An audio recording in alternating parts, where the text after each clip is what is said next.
Hello guys, this is Malu fox. കഴിഞ്ഞ ദിവസം ഞാനൊരു വീഡിയോ ഇട്ടിട്ടുണ്ടായിരുന്നു. നമ്മുടെ ഷാരോൺ വധക്കേസുമായി ബന്ധപ്പെട്ട് ഗ്രീഷ്മയുടെ വിധിയുമായി ബന്ധപ്പെട്ടുള്ള ഒരു വീഡിയോ ആണ് ഇട്ടത്. അതിൽ ഞാൻ പറഞ്ഞത് എൻ്റെ ഒരു അഭിപ്രായം മാത്രമാണ്. എന്നേക്കാൾ ഒരുപാട് അറിവും നല്ല രീതിക്ക് കാര്യങ്ങളെക്കുറിച്ച് വ്യക്തമായി പറയാനും കഴിവുള്ള ഒരുപാട് പേരുണ്ട്. അതിൽ എനിക്ക് ഏറ്റവും ഇഷ്ടപ്പെട്ടതും നമ്മുടെ എല്ലാം പ്രിയങ്കരനുമായ നമ്മുടെ AJP അലിൻ ജോസ് പെരേര. അദ്ദേഹത്തിന് എന്താണ് അതിനെക്കുറിച്ച് പറയാനുള്ളതെന്ന് നമുക്കൊന്ന് നോക്കാം.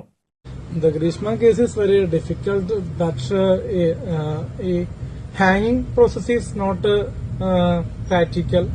But ഹാങ്ങിങ് process is not a practical. അത് ശരി തന്നെയാ, പക്ഷെ എന്താന്ന് കൂടി അറിഞ്ഞാൽ കൊള്ളാം. Reasons for I have a sister, then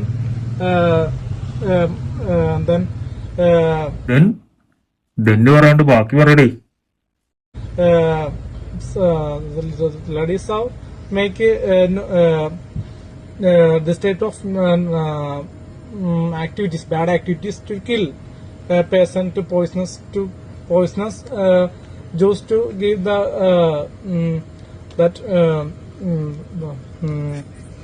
that boyfriend. എന്തോ അറിയും, ഒന്നും മനസ്സിലാവുന്നില്ലല്ലോ. That boyfriend give to poison Kerala പോലീസോ? ഒന്നും പറയാൻ പറ്റില്ലല്ലോ. എന്തായാലും ഇംഗ്ലീഷ് അറിയാവുന്നവർക്കൊക്കെ കാര്യം മനസ്സിലായിട്ടുണ്ട്. ഇനി കേരളത്തിൽ ഒരു യുവാക്കൾക്കും ഇങ്ങനെ സംഭവിക്കാതിരിക്കാൻ എന്തൊക്കെ മുൻകരുതലുകൾ എടുക്കാമെന്നുള്ളത് നമ്മുടെ പ്രിയപ്പെട്ട AJP വിശദീകരിക്കുന്നതാണ്. ജ്യൂസോ വെള്ളമോ തരുമ്പോ കുടിക്കാണ്ടിരിക്കുക. പിന്നെ പച്ചവെള്ളം പോലും പെണ്ണുങ്ങളുടെ കൈ കൊണ്ടുണ്ടായി കുടിക്കാണ്ടിരിക്കാൻ നോക്കുക എന്നുള്ളതാണ് മെയിൻ ആയിട്ടുള്ള കാര്യം. അപ്പോ ജ്യൂസും വെള്ളം ആരും കുടിക്കരുത്. ഇനി റിസ്ക് എടുക്കാൻ താല്പര്യമുള്ളവർക്ക് വേണമെങ്കിൽ കഷായം കുടിക്കാം. സ്വന്തമായിട്ട് പാചകം അറിഞ്ഞാൽ മാത്രമേ, പാചകം അറിയുന്ന ഒരാൾ മാത്രമേ കല്യാണം അല്ലെങ്കിൽ ഒരു കാമുകിയായിട്ട് ജീവിക്കുമ്പോ പോലും വല്ല ഹോട്ടലിൽ സ്വന്തമായിട്ട് പോയി വാങ്ങിയിട്ട് കുടിക്കുക. ജ്യൂസോ പച്ചവെള്ളമോ ഒന്നും അണ്ണാൻ പെണ്ണുങ്ങളുടെ കൈ കൊണ്ട് കുടിക്കില്ല. എന്നാലും സ്വന്തമായിട്ട് പാചകം അറിയാവുന്ന ഒരാളാണെങ്കിൽ ചിലപ്പോ കുടിച്ചെന്നിരിക്കും. അപ്പൊ ഈ സ്വന്തമായ ഹോട്ടലിൽ പോയി വാങ്ങി കുടിക്കുന്ന സമയത്ത് അവിടെ ഈ പെണ്ണുങ്ങൾ പാചകം ചെയ്യുന്നതാണെങ്കിൽ കുടിക്കാവോ അണ്ണാ? മറ്റാർക്കും പറയാൻ കഴിയാത്ത വിധം ഈ വിഷയത്തെക്കുറിച്ച് ഇത്രയും വ്യക്തമായി സംസാരിച്ചതും അതിനുള്ള സൊല്യൂഷൻ എല്ലാവർക്കും എളുപ്പത്തിൽ മനസ്സിലാവുന്ന വിധത്തിൽ പറഞ്ഞു തന്ന നാട്ടുകാരുടെയും സോഷ്യൽ മീഡിയയുടെയും സർവോപരി ആറാട്ടണ്ണന്റെയും കണ്ണിലുണ്ണിയായ അലിൻ ജോസ് പെരേരയ്ക്ക് തന്റെ ഭാവി വധുവിനെ കുറിച്ച് ഒരുപാട് സങ്കല്പങ്ങളുണ്ട്.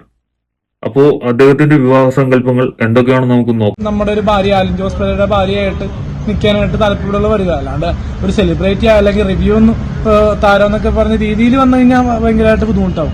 നമ്മളൊരു സാധാരണക്കാരെന്ന രീതിയിൽ നമ്മളടുത്തേക്ക് വന്നു കഴിഞ്ഞാൽ കുഴപ്പമുണ്ടാവും.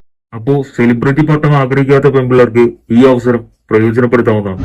ജീവിക്കാൻ ഹാപ്പി ആയിരിക്കും. കാരണം നമുക്ക് ഈ പാമ്പടി ഏൽപ്പിച്ച് കൊല്ലൂല, ഗ്യാസ് കെട്ടിത്തറച്ച് കൊല്ലൂല, അമ്മായിമ്മ പീഡനം ഉണ്ടാവും. അപ്പോ പാമ്പുകടിയും ഗ്യാസും ഒക്കെ അവിടെ നിൽക്കട്ടെ, ഈ അമ്മായിമ്മ പോലും ഉണ്ടാവില്ലെന്ന് എന്താണ് ഇത്ര ഉറപ്പ്? കാരണം വെച്ചാൽ നമ്മള് മാറി താമസിക്കും.